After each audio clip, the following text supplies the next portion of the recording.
my mission statement would be the following.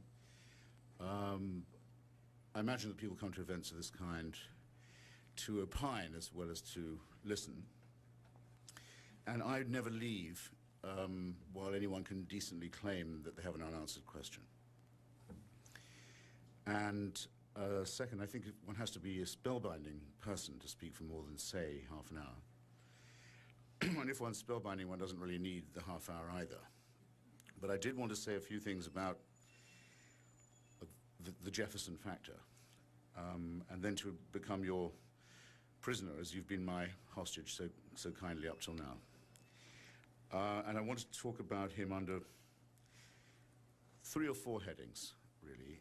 Enlightenment, war and revolution, nation building, and slavery. Philadelphia in the second half of the 18th century may not exactly have been 5th century Athens, but it was an extraordinary place and time and coincidence of what I think of as Enlightenment scholarship, people who knew and cared about the sciences, about biology, about medicine, about law, about engineering, all seemed to be there at the same time in an extraordinary way. Some of it was connected to the Scottish Enlightenment, some of it to the French, but it had a distinctively American flavor to it, and it drew other people to itself as well, not just, of course, the famous Dr. Franklin and Dr. Benjamin Rush and others, but when Dr. Joseph Priestley, for example, who we can more or less say discovered oxygen, had his laboratory smashed in Birmingham, England, for his profane experiments and his dissenting opinions by a mob calling itself Church and King for royalty and for the altar. When his scientific career was put an end to in Birmingham, he took ship for Philadelphia. It was a magnet place. One of the ways in which I sometimes try and make audiences cry, and sometimes succeed, we'll see, is to remind you what choice the American electorate had in 1796 for candidates for president. It could choose between the chairman of the American Society of Arts and Letters and the founding president of the American Academy of Sciences. There's been a bit of a decline in the standards of candidacy since then. And not only did it have this choice, but under the rules obtaining at that period, it could, and in fact did, vote for both of them, because the runner-up in those days was vice president. So we're talking about a serious moment of what I still naively like to think of as the Enlightenment, and I would define it like this: the belief in free inquiry, the belief in scientific experiment, the ability to conduct and test such things, and the belief that this was itself an emancipation, not just from disease or ignorance or stupidity, though there were such conflicts. For example, Thomas Jefferson not only organized a program of inoculation against smallpox, which he extended, by the way, to all of his slaves at Monticello, but he also helped Dr. Jenner organize a system whereby the vaccine could be transported without losing its efficacy once a method of cooling it and keeping it cool had been found. And this was at the time when Timothy Dwight, the best-known divine of the day, still celebrated at Yale, was saying that inoculation against smallpox was an interference with God's design, which, of course, if you believe in intelligent design, would be true, or in the argument from design at all. It was indeed an interference with God's design, if such there be. These were the sort of stakes that were being played for, and I suppose I mentioned the Dwight-Jefferson difference for a secondary but important reason. Those who believed in scientific inquiry and in the life of the mind and in the proper conduct of experiments, whether they be astronomical or biological, did believe that it was time that human beings took responsibility for themselves and ceased to rely upon divine suasion of any sort. And I think that that essentially secular insight was what made possible the American Revolution, though there was going to be an American Revolution anyway. And here I move to the War and Revolution point. Effectively, once General Wolfe has defeated the French army in Quebec on the Plains of Abraham, has defeated General Montcalm. The American Revolution is more or less inevitable because it's the product of a struggle for power between three empires in the North American continent, the French, the Spanish, and the British.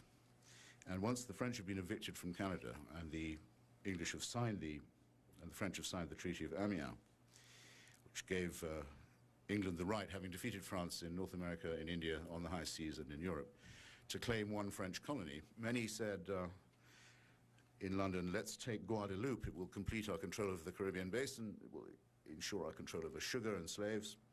Others said, no, surely Canada would be better, a more mercantile future, a greater future for our settlers and our manufactured goods.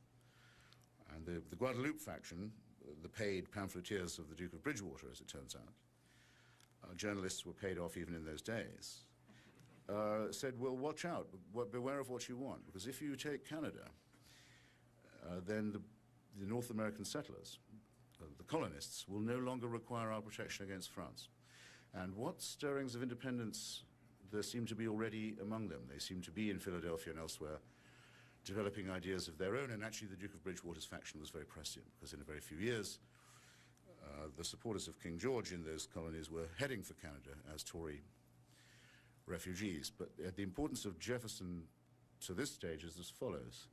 He was in several ways almost a Leninist in his absolute concentration on three things: handling of intra-imperialist contradictions, playing off France, Britain and Spain at all times, trying to enlarge the scope and power of the United States,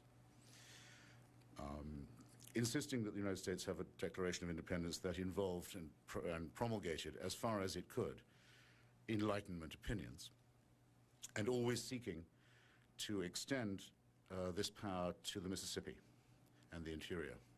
If it weren't for his extraordinary focus on this, the United States might have been to North America what Chile is to South America, a long littoral ribbon of a country caught between the ocean and the mountains. No shame to be Chile, to be sure, but it wouldn't have become the United States as we think of and know of it today.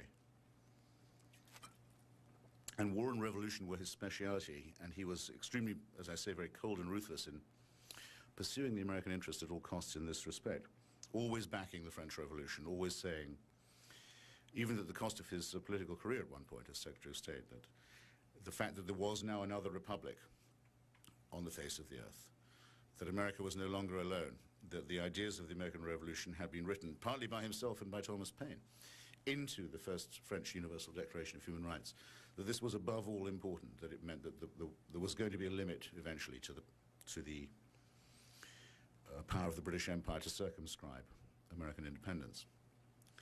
But I can't claim that he was always on the side of revolution, because the most important revolution that occurred after the French on this side of the Atlantic, in this hemisphere, in the Caribbean, was the Haitian Revolution, to which all of you here owe a debt that I don't think all of you understand. There's a wonderful book by C.L.R. James called Black Jacobins. It's about the first successful slave rebellion in history, and the proclamation of the first ever black emancipated republic under the leadership of a brilliant general named Toussaint Louverture, which took the slogans of the French Revolution and turned them on the French colonial masters and slave owners of Haiti, and was drowned in blood, but not before it had destroyed a French army and a French fleet, and not before it had forced Bonaparte to consider that he was in urgent need of money to finance his equally ludicrous and insane war against Russia, and that therefore he might as well abandon Haiti and offer the territories of Louisiana for sale to the United States. If Jefferson, call it an irony of history if you like, Jefferson hated and feared the Haitian Revolution. He feared that a slave rebellion might spread to Georgia and the Carolinas, that it might be a bad example. But thanks to the extraordinary courage and determination of the slaves of Haiti, the French Empire is broke enough to say, we will, I think Henry Adams puts it the best, give you the opportunity to double the size of your country in one day for 10 cents an acre. Unfortunately, the money for this had to be raised privately. Jefferson didn't feel it necessary to consult Congress, but there was, as you'll find in any study of his contradictions, nothing he wouldn't do, and no principle of his that he would not negate if it would lead to an enhancement of the size or the scope or the strength of the United States of America. And that explains some, but not all, of the ways in which he contradicts himself. Staying with war, leaving revolution for a moment, the other great thing. Oh, I should just say one more thing about the Louisiana Purchase, which was his great stroke of genius. It was something that had been meditated by him for a long time. He'd always wanted the control of the Mississippi, and especially of New Orleans. But he'd prepared for it well in advance. He wasn't just improvising or opportunist. On the day, which happens to be the 4th of July, that the Gazette in Washington announced the Louisiana Purchase, on that exact same day, Lewis and Clark received their instructions to depart on their expedition to the West, which had been long in preparation. Again, an Enlightenment project. Jefferson sent them to Philadelphia to be educated in map-making, in astronomy, in biology, in medicine, indeed in conducting inoculations against smallpox, among other things. He sent them to see Benjamin Rush and many other very celebrated physicians and scientists. And he was able to tell them as they set out on this occasion, you can tell the chiefs of the native peoples and tribal nations who you encounter, you can tell them when you meet with them and treat with them, and I urge you to treat them with respect and courtesy, you can tell them that they already live in the United States. They may not know it yet, but they do. They are no longer sovereign, subject to the sovereignty of the Emperor of France. So the combination of these two things makes it a certainty that one day the United States will become what it now is, a continental power. Back to the war, as I promised you. Jefferson is the first president to commit the United States to war overseas and to send the U.S. Army, Navy, and Marine Corps across the Atlantic and to make them plant the Stars and Stripes on foreign soil. And the occasion on which he chooses to do this is almost as soon as he's elected president. For many years, he's decided that there must and will be war with the Muslim slave states and piratical states of the Ottoman Empire in northwest Africa, what we now know as Algeria, Libya, Tunisia, and Morocco, then called the Barbary states, partly because of the presence of a large Berber population, partly because Barbary is a good propaganda word because it sounds like barbaric. But actually the word for the policy of these states at that time was barbarism. Their empire depended on piracy, hostage-taking, and slave-owning. It's been estimated by the best historians, the most brilliant of whom recently, Linda Colley, has written that upwards of 1.5 million Europeans were taken and held as slaves by these countries who commanded the Straits of Gibraltar and the opening to the Mediterranean between about 1750 and 1800. These states also took part in the African slave trade, east-west as well as north-south, but their principal slave population was, as it were, European. They had very sophisticated ships. They could send them as far north as Scotland and Ireland. The whole population of the town of Baltimore in Ireland was carried off in one day into slavery by these people. And they exacted a tribute on all countries wishing to do business along that coast with this blackmail in mind, and claimed the right of the Quran in order to do so.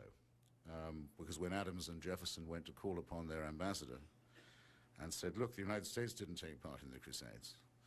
The United States did not take part in the reconquest of Andalusia. We have no quarrel with the Muslim world. In fact, one of the first treaties the United States ever signs, it's very interesting to look it up, is an attempt to make a deal with Tripoli. And it's in that treaty that it is explicitly stated, which is worth knowing, and voted on by Congress, I think without a dissenting vote. The United States says that it is in no way a Christian country or society. This attempt at bargaining doesn't work. And furthermore, stronger countries sign separate peaces with Algiers and Tripoli and Tunis, saying we'll pay you to leave our ships alone. And we don't mind, say the British, if you attack the Americans because they don't any longer deserve our protection, having become independent. Jefferson says, all right, this is going to stop. We will not bargain. We will not pay. We will send the U.S. Navy and the Marine Corps, and we will bombard these states until they give up slavery. until they give up hostage-taking and piracy. And it takes only a couple of years before that works. He doesn't, again, consult Congress. He waits till the fleet is just far enough over the horizon to be beyond recall before he notifies anyone of his action, which has been, I think, meditated by him by then for nearly 25 years. He's waiting for a chance for his revenge on these states. He doesn't insist on a regime change in these countries, but he does insist on a behavior modification policy change, and does get it at the point of a gun. It's announced by him what he really believes, that the United States is an empire of liberty, and will be an empire for liberty, and will be taken seriously by the other powers in the world from now on, and will back up this with force when and if it feels the need. Perhaps I dwell on it slightly in my book for another reason, which is that at least that was one slave trade he was able to put down. Because I should now mention my fifth point, which infects and inflects all the others, which is the consistent thread of the slavery argument in all the phases of his political life. Going back to my beginning, Jefferson and his friends in Philadelphia at the American Academy of Sciences loved to see new inventions brought and tested. They would have special meetings to do this. They loved nothing better than to see someone invent or test a new balloon, for example. Jefferson was very interested in the possibilities of air travel. To try the cutting of a new vine to see if it would transplant into American soil. It's not entirely Jefferson's fault that Virginia wine isn't quite up to snuff yet. It's better than the Connecticut Chardonnay, but it has a way to go. To see a new weapon, a new gun being tested and designed, to see a new experiment with vaccination. They loved all this, and they believed that it would increase the power of man over nature and diminish, if you like, the power of man over men. And they were a little naive in believing that all technology was improving and civilizing, because, of course, Mr. Eli Whitney's cotton gin turned out not to have this Enlightenment effect. It made, in fact, the cotton economy stronger and more profitable, and increased the demand for people who would do the heavy lifting and work in those fields to feed the cotton gin, and therefore to prolong chattel slavery long beyond its natural span, if such a thing can have a natural span. So from the very beginning, it's the worm in the bud. It's some would melodramatically want to say it's the original sin of the United States. Jefferson tries to write a paragraph into the Declaration of Independence forbidding slavery. It's struck out by the majority because they fear they can't bring Georgia and the Carolinas along with them if it's kept in. Jefferson, when he doubles the size of the country at 10 cents an acre, is beseeched by Thomas Paine and many others. Don't allow any slaves into the new territories. Don't do that. You promised you wouldn't do it in the Northwest Territories. Don't do it in Louisiana. We have a chance to start again without the original stay. And he says, no, we're in a hurry. We need to cultivate the sugar there. If we don't do it, sugar is almost as bad as cotton as a slave economy. If we don't do it, other countries will rival us in the Caribbean market. We need to move slaves in there now. Paine says again to him, no, don't do it. There are many, many thrifty, industrious Protestant German immigrants who would love the chance to settle and work in the Louisiana territories. Send them instead. That takes too long. And you feel an awful knell tolling at this point, because with this vast new access of territory that's going to clone into more and more new states, very soon, almost in Jefferson's lifetime, in fact, it occurs, that the number of slave states comes to equal the number of free ones.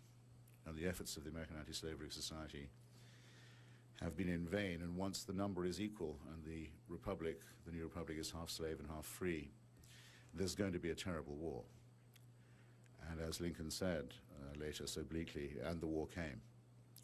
And so it has to be said of Thomas Jefferson that he deeded this on, that he knowingly passed this curse on to the next generation. And it's not as if, because you can find it in the notes on the state of Virginia, it's not as if he isn't an abolitionist and he doesn't know what he's doing. If you've read Jefferson on slavery, you don't need to read Frederick Douglass. He understands exactly what's wrong with slavery. He understands why it's economically inefficient. He understands why it's impossibly unjust. and outrageous. He says, even if it's true, which he is never sure about, even if it's true that Africans are a different species and an inferior one, even if that were true, it wouldn't justify this. And he also understands the debauching effect, the corrupting and depraving effect that it has on those who hold slaves and who profit by them. He has the argument completely down. And he's forced to fall back onto the ludicrous pieties of religious speech in which he doesn't really believe, and to say that he trembles for his country when he reflects that God is just. Whereas, of course, if God was just, or if there was a just God, there wouldn't be that much to tremble about. He's always showing, as one never misses, or should never miss a chance to point out the pathetic fallacies that are involved in religious invocation. So that at every stage, even when we describe him as an Enlightenment man, a man of learning and science and optimism, as a man who believes in nation building and in the expansion of democracy to the West, as a man who believes that there should be a democratic republic strong enough to take on all the old empires and vanquish them, and strong enough even to take on the other empire, the Ottoman Empire, and to force it to give up slavery. His steps are dogged at all times by this fatal compromise. And so one has to accept it, and one has to accept this as the central one of these many contradictions. I was in California giving a lecture on Jefferson in San Francisco about a week ago, and it happened to be the day that the Jefferson Elementary School in Berkeley decided to change its name rather than have any further association with this disgusting slaver, and changed the name of the school to Sequoia. And I thought to myself, well, I could just try to be funny about this. After all, you know, the trees were here first. It's an arboreal republic. Trees have rights too. Or I could be annoyed with it, thinking, honestly, you know, what next? The abolition of history, the pretense that we don't come from anywhere. But I decided to think, no, I don't really care what they think there. It doesn't matter what they think. It's a pseudo-radical position that has no real consequences. It doesn't mean anything. It doesn't commit you to anything. It's a striking of an attitude. And there wouldn't be such a place as Berkeley, nor would Bishop Berkeley have been able to imagine the New World being projected that far west if it wasn't for Thomas Jefferson. So whether they know it or not, they're only entitled to this futile exercise because of Mr. Jefferson's labors. A great mentor of mine, the late I.F. Stone, who impelled quite a number of us into the hope that we could one day become independent radical journalists, used to call himself, when he was editing I.F. Stone's Weekly, and I'm sure there's some people here who still remember that and its influence in Washington. Good. I'd like more people to nod there, actually. Nod more. Thank you. Used to describe himself as a Jeffersonian Marxist. And this was in the time of Nixonism, and he always thought he'd get into trouble for saying Marxist, but actually he always got into trouble for saying Jeffersonian because of the fatal taint, the fatal compromises of the Jeffersonian settlement. And when taxed with this, used to say, well, nonetheless, one has to recognize that history is a tragedy and not a morality tale. And that's how I end my book, and that's how I'll end this phase, ladies and gentlemen. Thank you for your patience. I'm all yours. Thank you.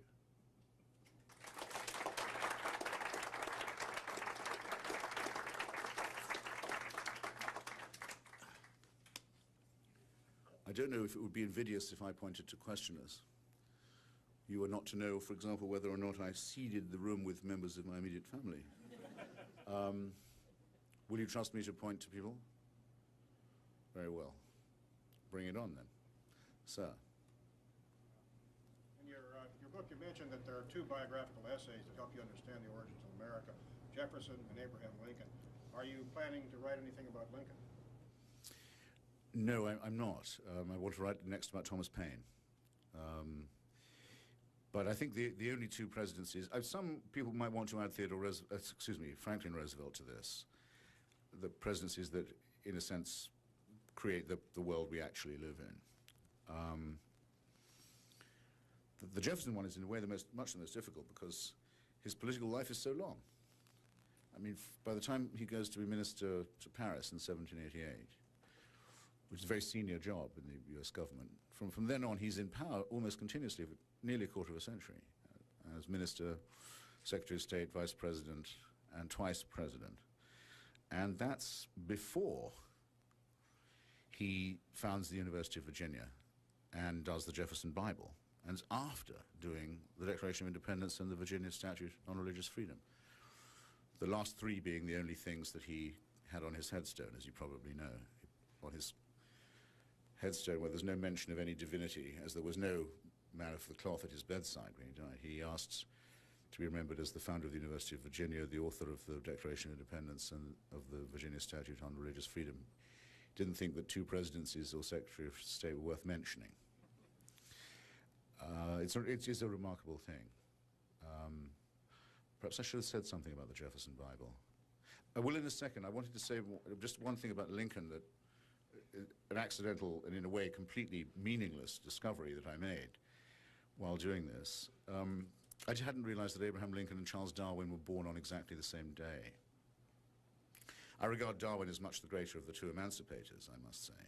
But the great tragedy of Jefferson, in all his investigations into the ecology and archaeology and nature and what should we call it? Substratum of the state of Virginia, is that he's still living, even though he's a man of the Enlightenment and a man of science, in the era of alchemy and phlogiston, in fact.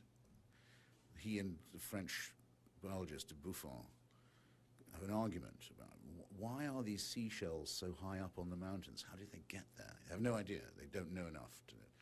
It's maddening to think what he might have been able to do if he could see as far as any of us can. That's really the tragedy of him. He's also in the era when race theory is still possible. He speculates. He thinks, well, why are these black chaps from Africa and chapesses so biddable? Is it because they're inferior biologically? Is it something to do with the climate they come from? He's still at that stage. He can't make up his mind. He sort of hopes not, but he suspects it's true. It's very sad.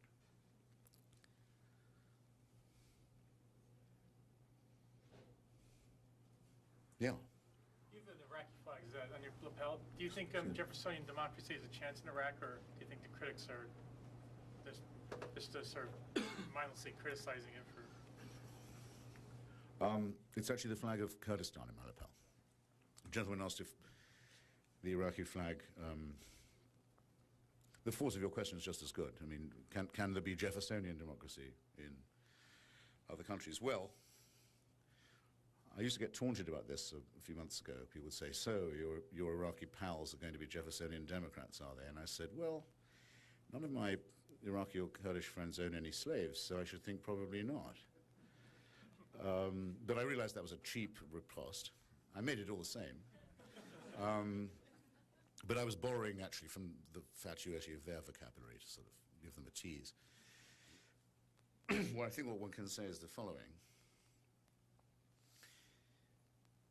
The Russian Revolution is finished, discredited, over. The Chinese Revolution of 1948-49, likewise. It's only survived by mutating, metamorphosing into something else. Cuban Revolution is dead in the water, has been for some time. The American Revolution is the last one standing, and its principles. If for anything that can provide what you might call universal emulation, or some would crudely put it export. I wouldn't say that the principles of 1789 were dead by any means, but the Universal Declaration of Les Droits de l'Homme, the Rights of Man in France, was partly written by Jefferson and by Thomas Paine. So it takes a part in the American Revolution too. I've been to all three of the axis of evil countries in the last few years. I think I'm the only writer, actually I know I'm the only writer who has done that, and to some other very fucked up places too. And in none of them would it not be a huge improvement to have a written constitution with a Bill of Rights and above all the separation of church and party from state. So yes, there are many people who do hope and do wish to adopt what might be called a Jeffersonian policy, and it's just really a question of whether we care about them or support them or not. But even if we don't, they will still be there. Comrade. Given the popularity of the eugenics movement and eugenics way of thinking, social Darwinism, that was popular among certain circles in this country and certain classes, well beyond World War II, Yes. with some of the assumptions associated with that, how can we now, in the 60s or now, be judgmental of an 18th century man which had studied empires and history where slavery was as natural as breathing air? When notions of eugenics as somehow being creation of a superior person and along a little path, if you will, was popular and openly discussed. Was the question audible to all? Yes? Let me just see if I can ventriloquize you. The gentleman says that given the appalling influence of eugenic theories in our own time, up to our own time, as you, I think you put it, how can one be judgmental, as he phrases it, about the attitude to slavery of the 18th century, where I think you said it was as natural as breathing. In many parts, you include East Africa, you include Far East, you include the Middle East. Not just in the United States, you mean? Not just in America, but in Africa and Asia and and elsewhere. Was that a fair précis of your question? Yeah. Well,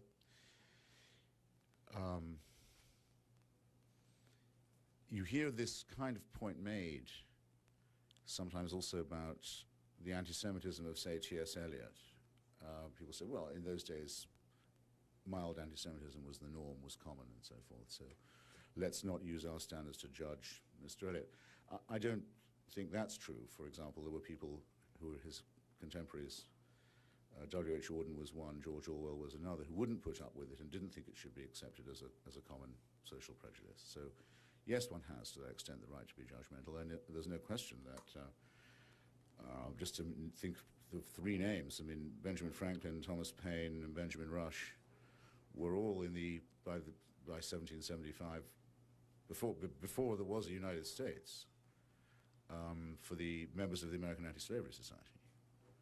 And I think there was a Mennonite petition against slavery in Pennsylvania even earlier than that, even though it was true that up till then, as far as I know, there's no Christian protest against slavery until the 17th century.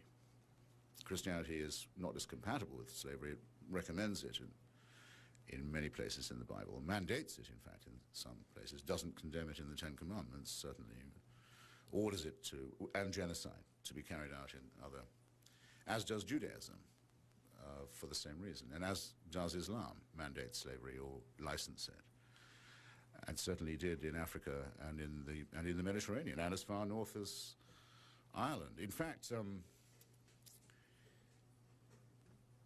there's a famous song called Rule Britannia that some of you may know, with the refrain of which is Britons never, never, never shall be slaves, and it's written by a man called James Thompson in about 1750. And the reason why it is in there is because so many British and Irish people are being taken as slaves by Muslim pirates and their rogue states. But this was a huge campaign. You know, the tiniest villages in England would raise money to try and redeem the captives. And this happened also in America before Jefferson sent the fleet. They kept hearing terrible stories about what happened to American slaves in Tunis. But for that very reason, the more that tone was struck, that slavery was intolerable, that no one should ever be one, it did become a little easier to raise the subject of whether we should be inflicting it as well as suffering from it. There was a dialectical relationship between the two things. And so, yes, I think that people are the same moral animal at all epochs.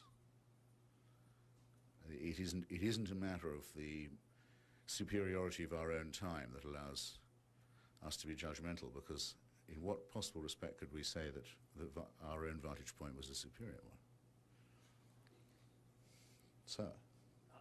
What's distinctive about this biography compared to other ones about Jefferson that would make us want to buy it? The gentleman wants to know why he should buy this one and not another. Well, it's the only one that's written by me. And I did not want to be the only person in the United States who had not written a biography of Thomas Jefferson. It gives one a certain position in society to have done this. And there are so many good ones that it's quite easy to do a short one. I think that'll have to be my defense. And also, well, when I was asked to do it, I would never have had the nerve to propose myself as his biographer. When I was invited to do it, I thought I had to say yes because anyone who writes about America, which is the great subject, is in fact always writing about Jefferson in one way or another. It's latent, it's imbricated in the whole argument about the country, so it's part of one's education. I suppose I might make the claim that my book materializes that. It says, when you think about Jefferson, think about the United States, and vice versa. So. I bought mine here at Olson. I haven't read it yet, but I'm looking forward to reading it, and thank you for writing a concise biography of Jefferson. I also plan on presenting it to my daughter, who'll be attending the University of Virginia in the fall, so I'm hoping that she will read it, so thank you again. Question I had, how does your book treat Jefferson's relationship, if at all, with Adams? I remember reading about the relationship in the McCullough biography of Adams, and it seemed like a fascinating relationship. I don't know if it's treated in your book or if you came across it in your preparation for writing the book. Jefferson and Adams is inescapable. It's very interesting, actually. They start off by really disliking one another and really not being in any way similar. And Adams is a bluff old Tory in some ways, and Jefferson suspects him of being a pawn of the British. And indeed, Adams did propose a ludicrous styling for President Washington. It's in the book. I can't quote it exactly, but it's something like His Presidential Magnificence and Supreme Commander. It's like an El Salvadoran title for General Washington. And Jefferson lampooned and ridiculed this and said, Mr. President will do fine, thanks. But he thought Adams was a secret Anglo-Maine, as he put it. And this also, of course, licensed Jefferson in taking the view that he did, that it was perfectly all right to be privately aligned with the French Revolution. And they cordially detest one another because of this. I mean, I think the difference, if I could find an encapsulation for it, would be this. If Adams used the word democratic or democratical, he would mean it as an insult, as most people then did. What we might now say, some say ochlocratic, mob rule, is what would be meant by that. It's, as far as I'm aware, until Thomas Paine writes The Rights of Man, the word democratic or democracy is never used in a positive sense. Jefferson was a great admirer of The Rights of Man, and in fact contributed an introduction to its American edition, very much angering Adams by doing so. So that and the argument over France divides them terribly. And Adams doesn't at all like being defeated by Jefferson and doesn't stay for his inauguration, leaves town, sourpuss. The correspondence goes on later into life, and it becomes rather charming as they get older and as they become the only two real old survivors of the early days. A lot of correspondence about wine. Have you tried this new case of, etc. You know? Are Virginia wines getting any better? All this, a lot of talk about wine. And it's strange enough, it's Adams who encourages Jefferson to do his Bible, his Jefferson Bible. I don't know how many of you know about this, but in retirement he took a copy of the New Testament in one hand and a pair of scissors in the other and cut out everything from the New Testament that was absurd or evil or wicked or stupid or mythical or contradictory or otherwise odious, which left him with a very short book, as you can easily imagine, which you can now get, a beautiful edition from the Unitarian Church, in which Jefferson had a slight interest. He had sort of, there were no Reformed Jews in those days, so he thought Unitarianism was the next best thing, and that's my surmise. And Adams is the one who encourages him to do it. Strange that. I don't quite know whether it was Adams thinking, I'm not going to, so you do it, but that is in fact the origin of the Jefferson Bible, which is well worth reading. Sir? You spoke about the war against the Barbary Coast pirates almost as a kind of idealistic campaign. And I'm just wondering, were there also prevailing economic reasons behind that particular venture? In other words, protecting shipping, that sort of thing, that you might have come across in your research? No, the gentleman asks whether the war against the Barbary States was merely a matter of principle or was a matter of economics. I mean, it was first and foremost a matter of economics. The freedom of navigation across the Atlantic and into the Mediterranean was being compromised by this. I mean, American ships were being captured not just off the coast of North Africa, but by North African raiders deep into the Atlantic and way up into the North Sea and the English Channel. And most European countries would make a separate peace on this and do their own bargain or trade with, pay their own ransom, or strike their own deal with these to avoid molestation.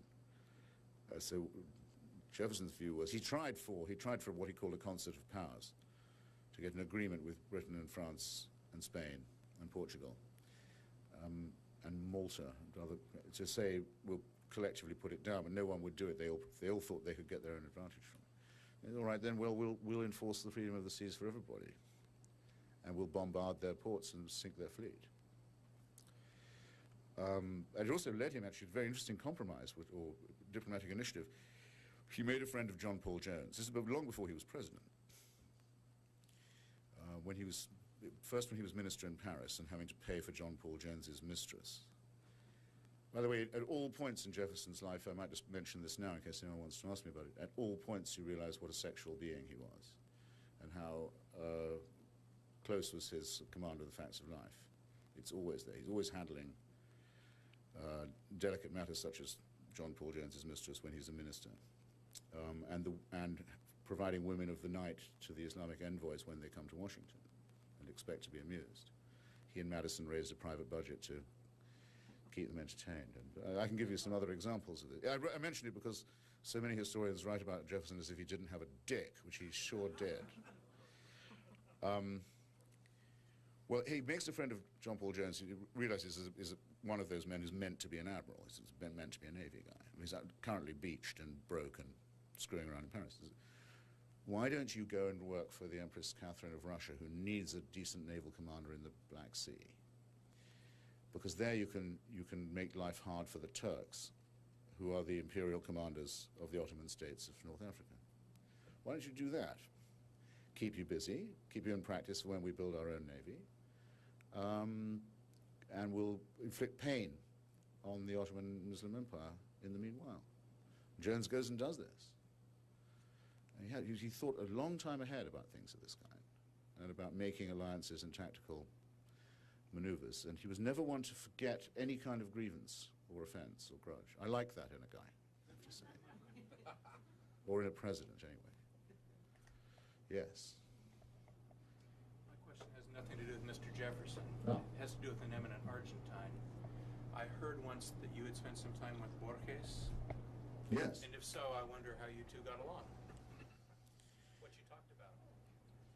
Well, it's a change of pace. The gentleman wants to know, is it true that I once spent some time with Jorge Luis Borges in Buenos Aires, which I did, yeah, in the winter of, there was summer in Argentina, of 1977.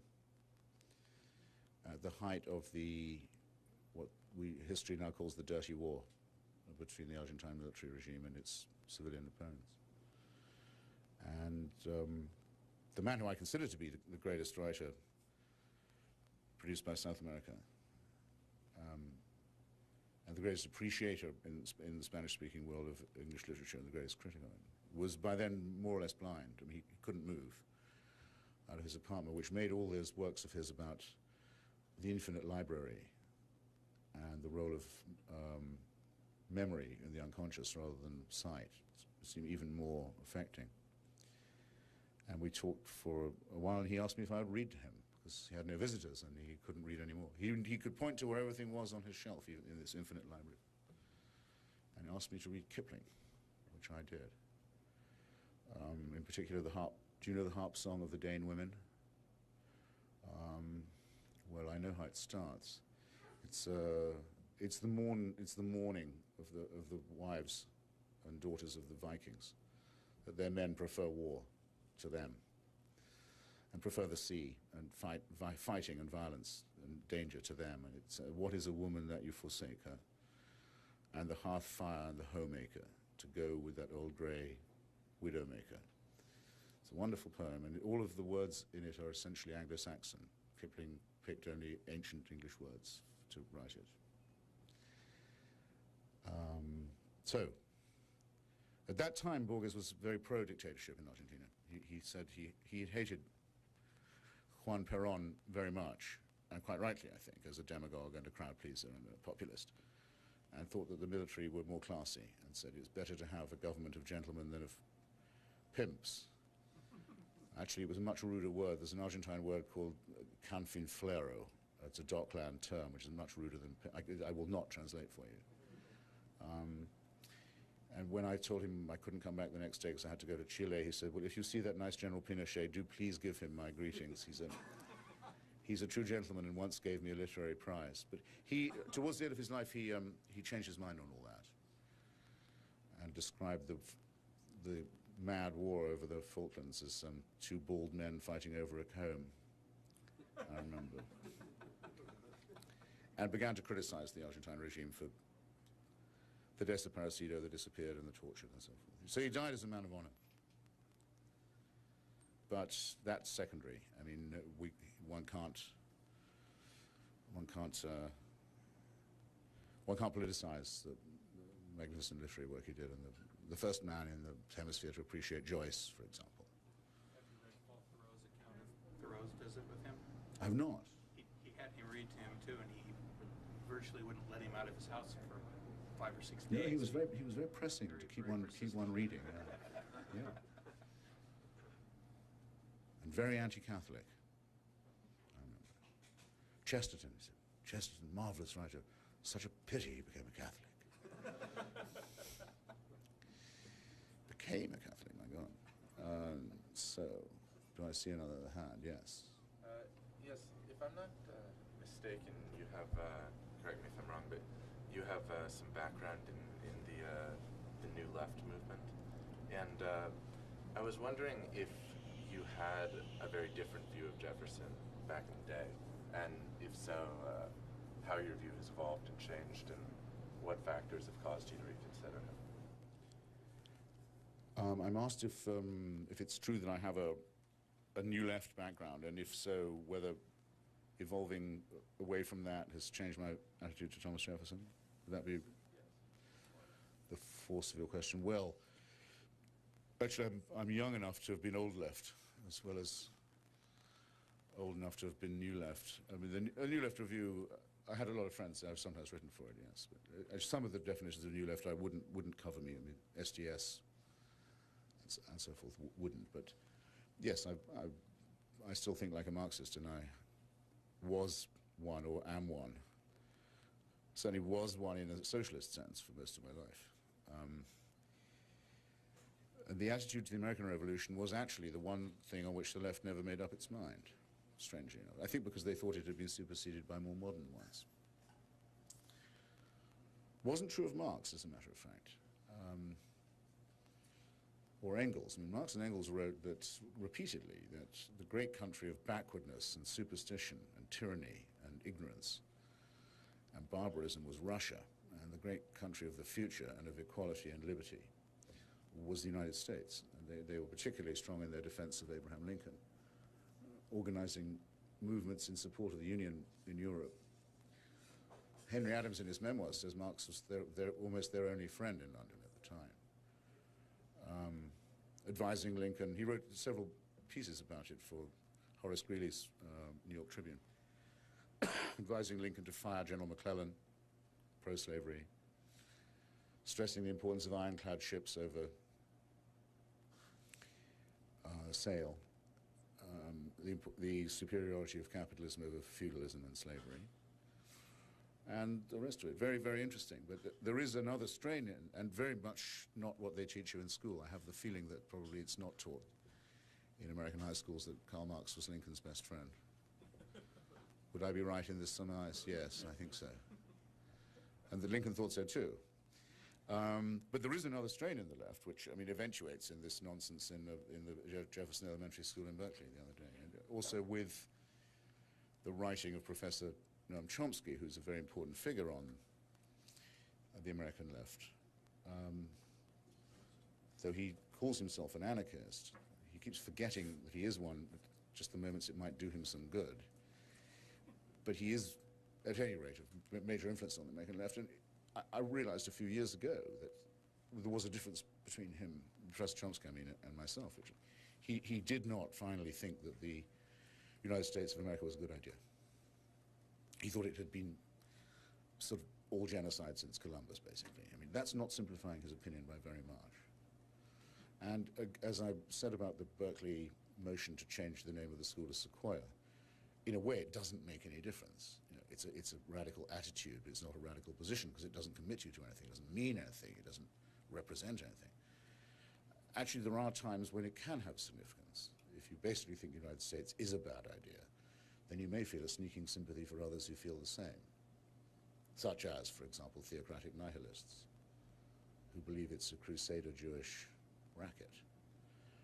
And of course, it's very important that people make up their minds about this now and stop fooling around about it, wouldn't you say? Yes, but so to sum up, would you say then that your view of Jefferson has been consistent over time, that you at no point ever subscribed to that, what you call Berkeley interpretation? No, there never was a period in my life when I thought that. I always wanted to come to the United States. I had a very strong ambition to come here and identification with it. Well, I guess I haven't quite answered the second half of your question, which is this: what difference has it made studying him more? I tell you what, I mean, about the slavery stuff, which everyone thinks they know about, and everyone does know about, so it's a great deal worse than I had ever suspected. Because it's not just his failure to abolish it, it's his effective commitment to extend it and prolong it and deepen and entrench it. That's inescapable. If you decide that you're not going to get rid of a thing like that, you're not in fact taking a neutral position. You're not saying, well, we can't do it now, we'll do it some other time. You're making the other decision. You're saying, no, we're going to continue with it and all those implications, up to and including a civil war in which the whole republic might be destroyed. So it's very, very difficult to overstate how ghastly that is. And I certainly had not understood that element of it. But the Enlightenment ideas persist in their own right, it seems to me, and are the negation of some of these practices. So there's that much to play for.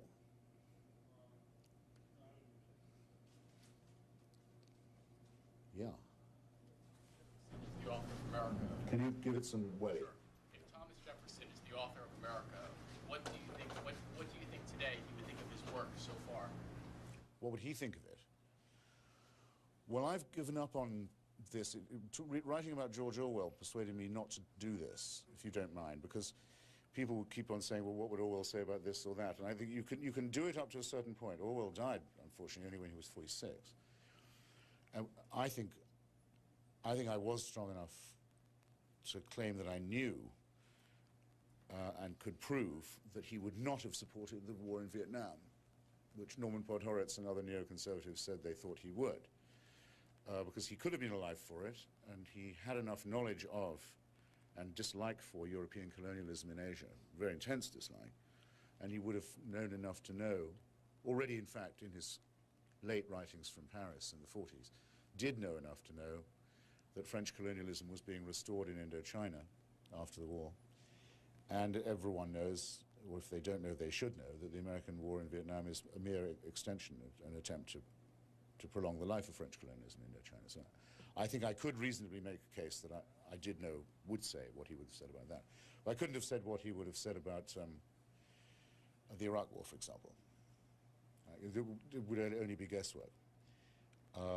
However, there was a symposium on biography recently at the Smithsonian, which I was asked to, with greatly superior firepower.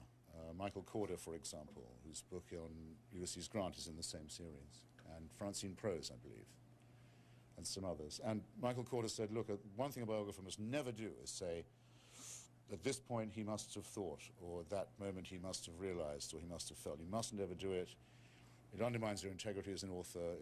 It goes farther than you can possibly know. Give it up. And I thought, well, I've heard that before, and I've always agreed with it. I've always nodded at the right place. It's a completely respectable opinion. But I had to say that I am certain that I know what Jefferson thought when he first saw Sally Hemings arrive in Paris. I don't know anything about anything if I don't know what he thought, and what he thought was, maybe for the only time in his life, oh man, there is a God. That's what he thought. Wow, was what he thought. I think one has to do it sometimes. If he could see the United States today, I think the thing that would most amaze him would actually be the position of women. It's very interesting how little he pays attention to that, how he takes for granted the place, the domestic place of women. American womanhood would amaze him now, and stir him, I think, a bit, but it would absolutely astound him. I need some more water if someone can get me that, or something liquid.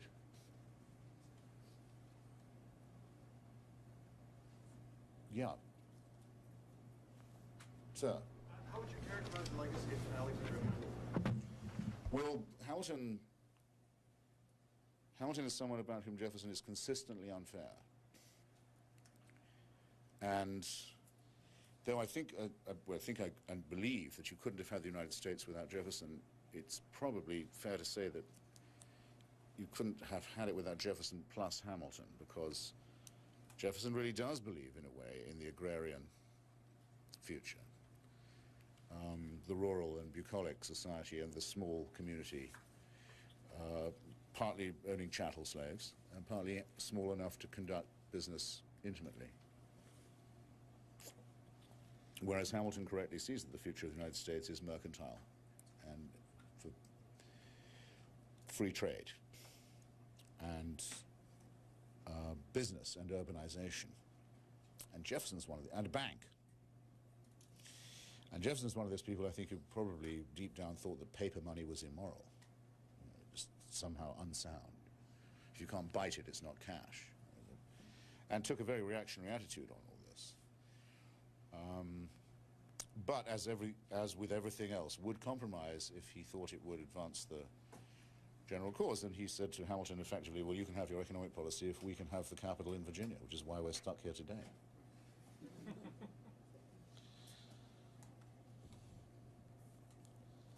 And Hamilton was very critical of the Louisiana Purchase, but as was Adams, but I think probably because they were furious that they hadn't been able to do it themselves, to be fair to them.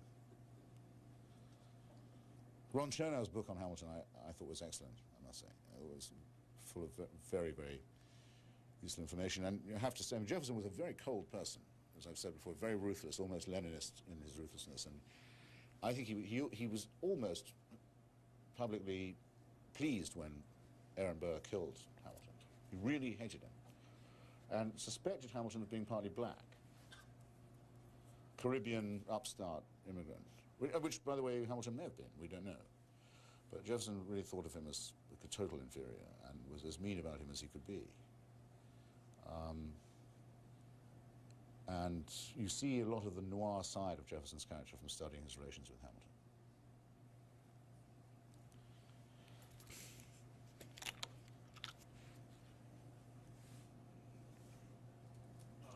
Your comments about Jefferson with regards to both John Adams as well as Alexander Hamilton. Do you think that Jefferson's ideas really have more importance in terms of sort of like a Hegelian dialectic and interacting and then moving things forward? Or is it really just pure Jeffersonian ideas that undergird everything you have here today? No, I think Jefferson, in alliance with other men of the Enlightenment in his own country, our country, and others, was an important revolutionary in that he definitely believed this was for export, that he thought that it should spread or be spread, and that one day the United States would be a superpower for democracy, strong enough to take on anyone else and outlive the old empires. And very few of the others had a vision as intense as that. So I think that may be one reason why it's justifiable for us to say, to use the word Jeffersonian and democracy in the same sentence, as we in a shorthand way still do.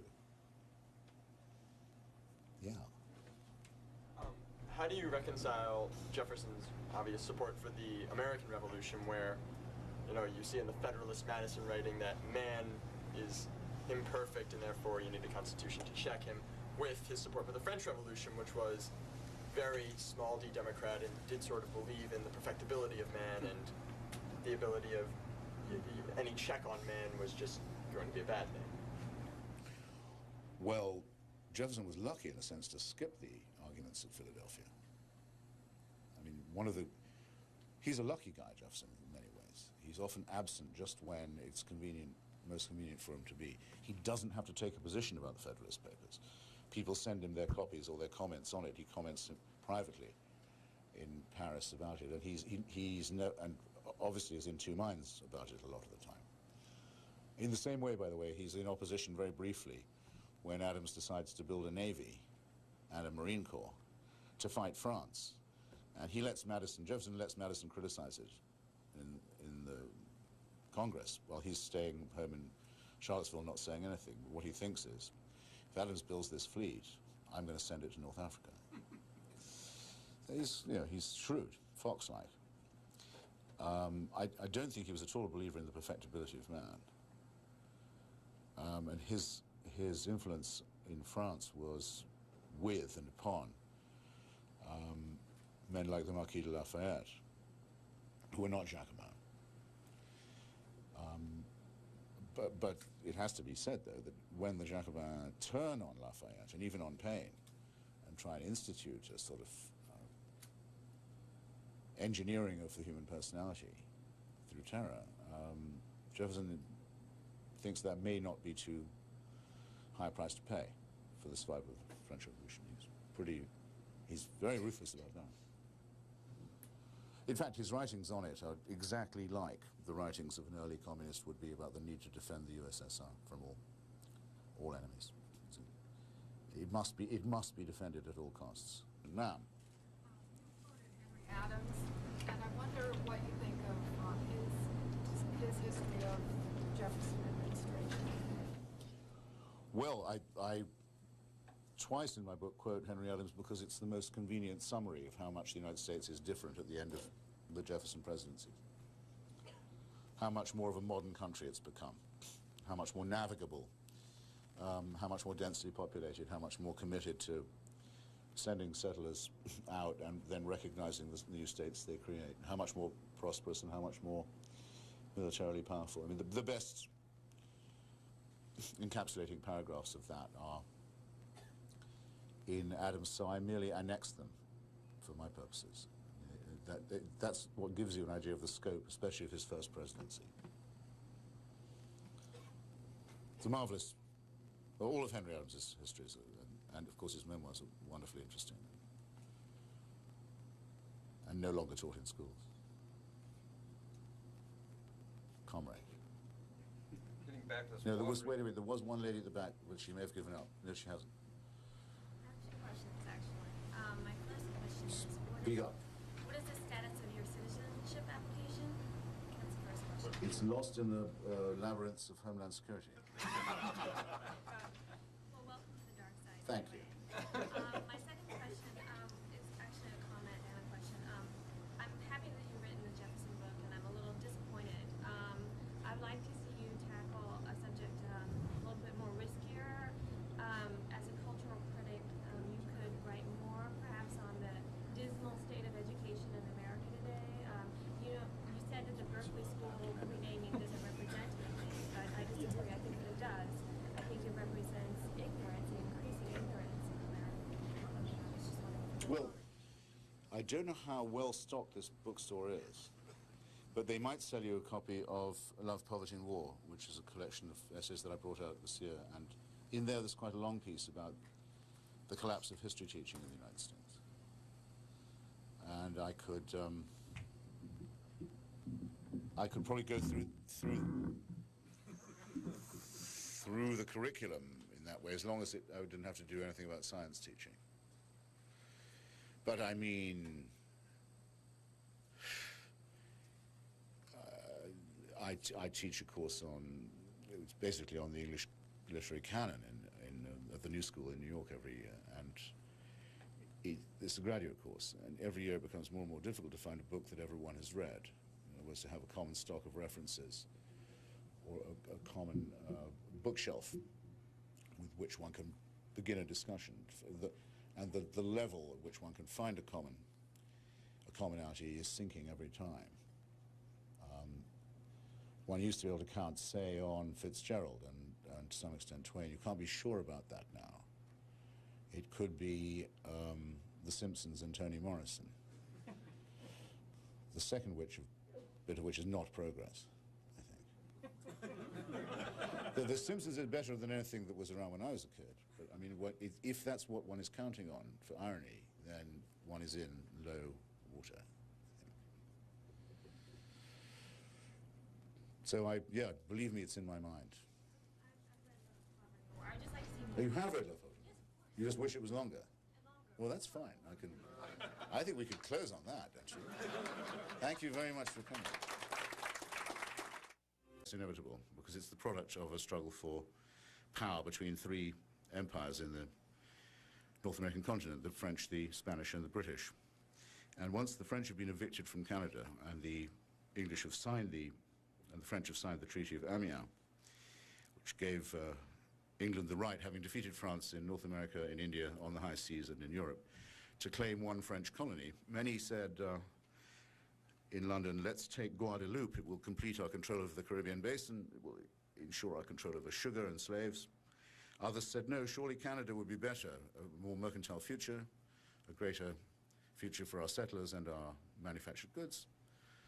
And the Guadeloupe faction, the paid pamphleteers of the Duke of Bridgewater, as it turns out, journalists were paid off even in those days, said, well, watch out, beware of what you want, because if you take Canada, then the North American settlers, the colonists, will no longer require our protection against France.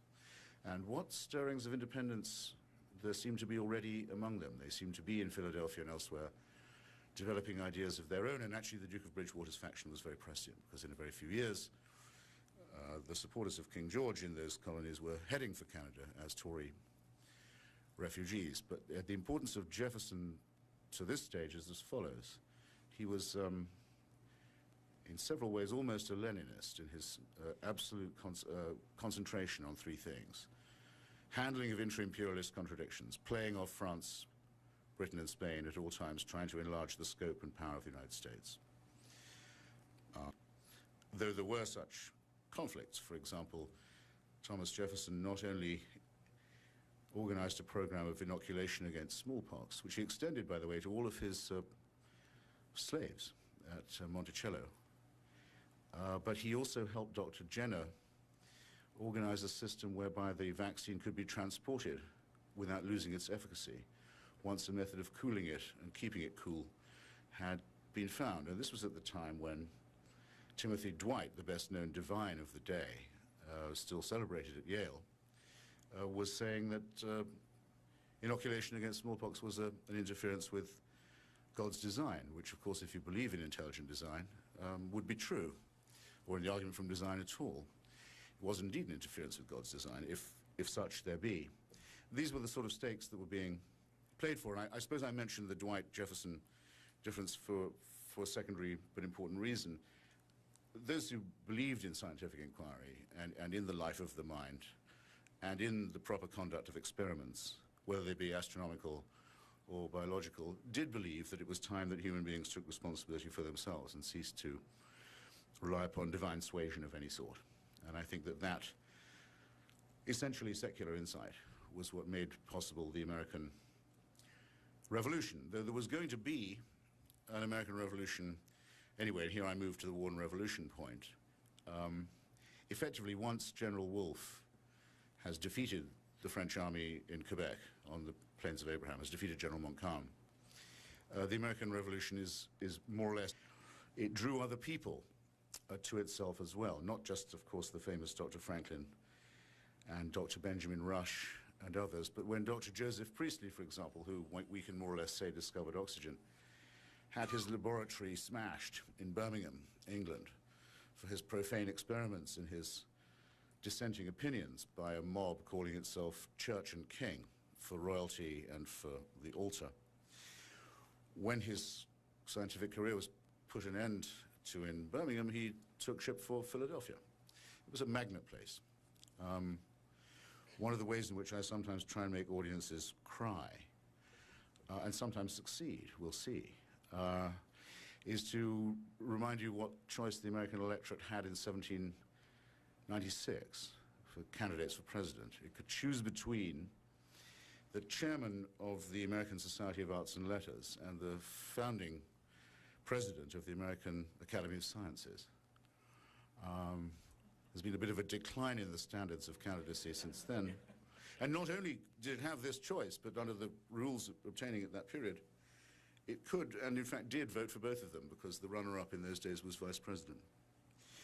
So we're talking about a serious moment of what I still naively like to think of as the Enlightenment, and I would define it like this: the belief in free inquiry, the belief in scientific experiment, the ability to conduct and test such things, and the belief that this was itself an emancipation, not just from disease or ignorance or stupidity, insisting that the United States have a Declaration of Independence that involved and promulgated, as far as it could, Enlightenment opinions, and always seeking to extend this power to the Mississippi and the interior.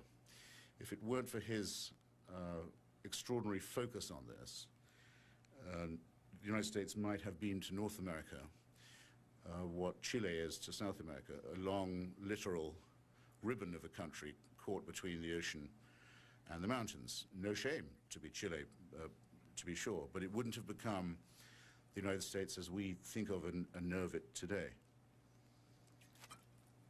And war and revolution were his speciality, and he was extremely, as I say, very cold and ruthless in pursuing the American interest at all costs in this respect, always backing the French Revolution, always saying, even at the cost of his political career at one point as Secretary of State, that the fact that there was now another republic on the face of the earth, that America was no longer alone, that the ideas of the American Revolution had been written, partly by himself and by Thomas Paine, into the first French Universal Declaration of Human Rights, that this was above all important, that it meant that there was going to be a limit eventually to the power of the British Empire to circumscribe American independence.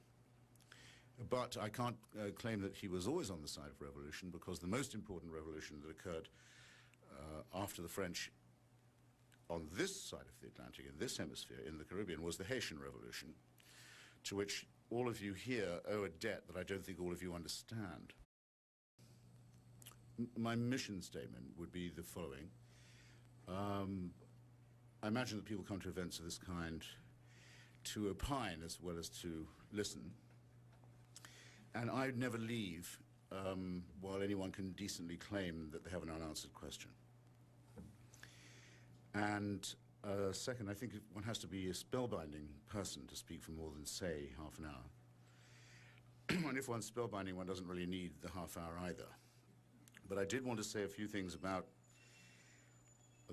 the Jefferson factor, and then to become your prisoner, as you've been my hostage so kindly up till now. And I want to talk about him under 3 or 4 headings, really. Enlightenment, war and revolution, nation building, and slavery. Philadelphia in the second half of the 18th century may not exactly have been 5th century Athens, but it was an extraordinary place and time and coincidence of what I think of as Enlightenment scholarship, people who knew and cared about the sciences, about biology, about medicine, about law, about engineering, all seemed to be there at the same time in an extraordinary way. Some of it was connected to the Scottish Enlightenment, some of it to the French, but it had a distinctively American flavor to it, and